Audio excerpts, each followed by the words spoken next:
So the Olympics decided to include breakdancing as one of the events, right? And I thought that was pretty cool. I think breaking is spectacular. I think people who can break dance are extraordinarily talented. People in general who can dance, I'm always very envious of, because my body just like does not move like that, you know? I'm just not comfortable with my body, and so it just doesn't flow, you know? You get it? You feel me? Y'all feel me? Y'all feel me? Anywho's, they included breakdancing in the Olympics, and I thought it was really cool. Have you seen the clips? I don't know how many of you guys used to watch like America's Best Dance Crew or literally anything to do with dancing. Whatever those people were doing on that stage was not breakdancing. And I'm finding it difficult to believe that like this was like these were like genuine attempts, because it's horrific. It's not even, I don't know if it's dancing, much less breakdance. They're just doing stuff. Anyway, if you haven't already seen the clips, go watch them. I'm not gonna put them here. I'm not gonna sully my video with those clips, but go watch them and then come back to me. Go watch them and then come back to me and explain to me like I'm 5 what is going on there. It's horrendous. Anywho's, what up, Hope Biscuits? It's your girl Skitten, back at it again.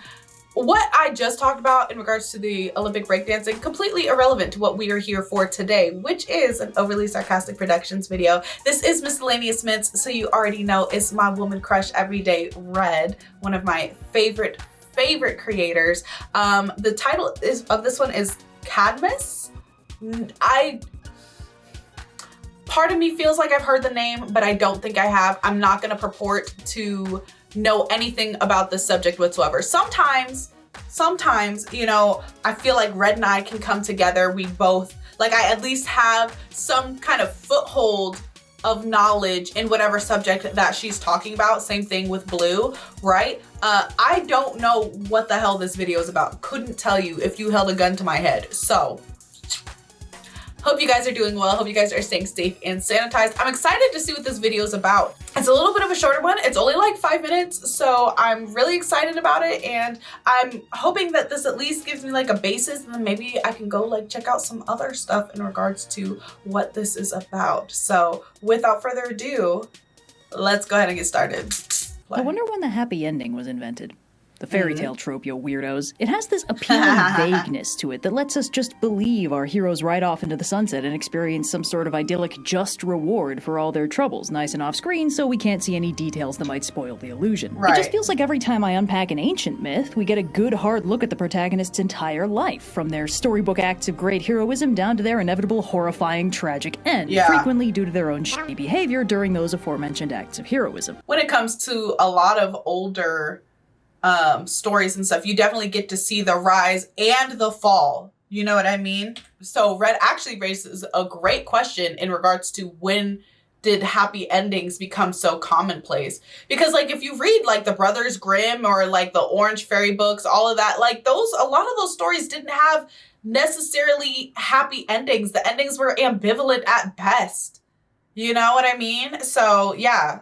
Good question. Sure, some of them get deified in the process, but that's kinda cold comfort. Then again, I guess it's more realistic than nebulous retirement ever after. Greek heroes live interesting lives, and that, quite frankly, never ends well. One of the greats that I've managed to overlook so far is Cadmus, founder hero of Thebes and frequent co-star in the family trees of a truly impressive number of characters we've talked about before. I have heard the name Cadmus, but I don't know any details about who he was. But yes, I have. I was telling you guys, like, I think I've heard the name before. Yeah, I have. This version of his story comes to us in Ovid's Metamorphoses, and I cannot wait to hear about how his life goes horribly wrong thanks to the unjust capriciousness of the gods. Ovid doesn't have a brand. What are you talking about? Our story begins at the end of another one. As we briefly touched on in the Zodiac video, Phoenician Princess Europa has had the unfortunate but tragically common experience of being abducted by Zeus, cunningly disguised as a bull, who carries her across the ocean to the shores of Crete and emplaces her as its first queen. But in a shocking exploration of the canonically acknowledged shittiness of Zeus's actions, she leaves behind a confused and grieving family, notably a father who demands that she must be found. He sends Europa's brother Cadmus in search of her and raises the stakes by demanding that Cadmus return with his sister or not at all. God Unfortunately, damn. due to the aforementioned godly abduction, not at all is going to be his only option. Fuck. Cadmus seeks out the Oracle at Delphi and asks for her help, and she tells him that his main quest line is softlock, but what he's gonna do instead is he's gonna find this magic cow, right? And follow it across the land until it decides to lie down. And there he's gonna establish a great kingdom and name it Boeotia. Okay. Cadmus heads out and immediately finds a beautiful and clearly magical cow and does as the Oracle commands, following it on a very long journey until it settles down for a rest in a lush, empty stretch of land ripe for the colonizing. What kind of cow do you guys think it was? I think it was one of those like pretty cows. Ooh, or one of the freaking fluffy Highland cows. That would be so cute. Okay, sorry. Cadmus sends his followers out to find a source of fresh water so he can make some sacrifices to the gods. Followers who have, of course, been here the whole time because of how profoundly important they are to the story, with long and successful careers ahead of them, just down this river and inside this spooky cave. When the sun starts setting and Cadmus's guys aren't back yet, he goes to investigate and finds that, horror of horrors, those followers of his have been slaughtered to a man. And they were so important. The cause of their death quickly becomes clear, as emerging from the spooky cave is a giant venomous dragon ready to fight. What follows is a battle of epic proportions where Cadmus uses such cunning strategies as throwing a rock at it and stabbing it real good. Just throw rocks, bro. Who gives a fuck? After a cataclysmic duel, Cadmus successfully slays the dragon and takes a moment to bask in his victory, which is when a spooky voice rings out and tells him if he thinks slaying dragons is funny, his future is about to be hilarious. What? How are you mad at me? Because I had to kill a dragon because the dragon killed all my people. What? Like, what did I do? Self-defense. Before he really has time to mull that one over, Athena pops into the story and tells him he needs manpower thanks to the aforementioned tragic and horrible death of all his followers, so he'd better get busy taking that dragon's teeth and sowing them like seeds. Cadmus obeys because when Athena tells you to do a thing, you do it, and the dragon's teeth sprout into a veritable army of warriors, fully decked out and ready to fight. And fight they do, immediately, each other. An army of draconic warriors just straight up start throwing hands, setting some sort of speedrun record for fastest time between birth and first murder that has been matched except by certain species of parasitic wasp. Great reference. Excellent reference, even.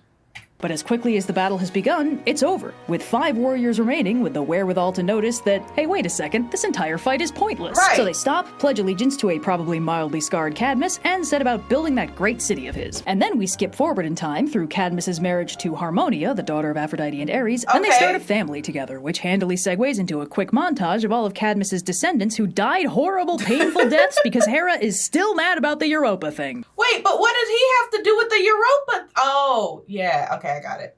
Big names like... But Europa don't have nothing to do with it. Like, that's just his sister. He didn't actually do anything. Why is he getting... Well, I mean, obviously, Hera's not the most reasonable. Big names like his grandson Actaeon and his daughter Semele, with a special detour into a fun new story where Cadmus's daughter Ino and her husband Athamas are attacked by the Fury Tisiphone and driven mad by magical venomous snakes, causing Athamas to kill one of their infant sons and drive Ino and their surviving child to leap into the sea to escape him. But thanks to a special act of divine nepotism courtesy of Aphrodite, Poseidon transforms Ino and her son into ocean gods with fun new names and everything. No harm done, all's well that ends well. Good thing they had that spare kid lying around. But of course, Cadmus has no way of knowing about that last part, so from his perspective, his children and grandchildren have just been suffering horrible fates non-stop with no reprieve. He wonders if it might be because that dragon he killed was more than just a monster. What if it was sacred to the gods, and by killing it, he angered them somehow? He says, hypothetically, if that were the case, it would be better if the gods just bit the bullet and turned him into a dragon. And to be fair, he's not wrong. Like, why are you punishing? They didn't have nothing. All they did was spring forth from my loins. You're telling me my loin fruit has to suffer because I murdered a dragon? That's not fair. And somebody's clearly listening because they oblige. Cadmus begins transforming into a big old monster snake feet first and slow enough that he knows exactly what's going on and that he can't stop it. Which is, horrifying. But in fairness, what are the gods gonna do? Smite me? Is probably the most blatant tempting of fate I've ever seen from a Greek hero since Jason's pro strat of what's my turbo powerful sorceress X gonna do? Murder my new wife? As Cadmus becomes all snake all the time, his wife Harmonia grabs hold of him and double dares the gods that she bets they can't do it twice. So she also turns into a big snake, panicking all of their royal attendants. But these two dragons are very different from the one Cadmus slew back in the day because they still remember. I mean, that's... okay, my bar is in hell because this just feels like the best ending that they could have possibly had for somebody who pissed off the gods. You know what I mean?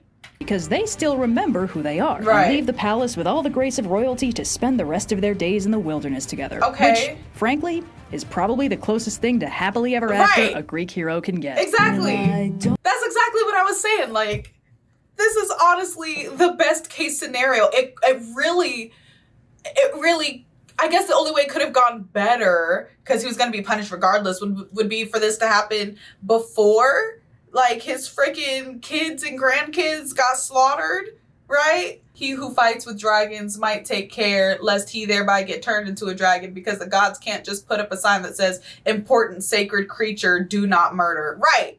Like, you could have told me. You could have stopped me at any time. Athena was there and was like, hey, use the dragon's teeth to make people. But Athena couldn't step in and be like, hey, don't kill this dragon.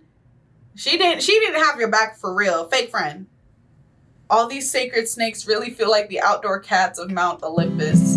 Python is a smart noodle and knows not to play in the road. That's cool, but Python's greatest predatory threat is hotshot heroes with pointy things. So maybe just keep Python inside. Also, just a reminder to everybody, stop having outside cats. Outside cats are not a thing. They're not a good thing. They're not a safe thing. It's not safe for the cats. It's not safe for the environment. Stop doing it. And I don't want the world to see me, 'cause I don't think that they'd understand when everything's made to be broken. I just want you to know who I am. Anywho'sins, I really like that song. That's a good one. That's a good one. I really hope that you guys enjoyed this video. Happy ending, sort of, kind of, a little bit, right? Like, for him and his wife, I guess, not so much for their offspring. Don't forget to leave your reaction requests and recommendations down in the comments below. And other than that, peace out, Hope Biscuits. It's Skittin' Lit.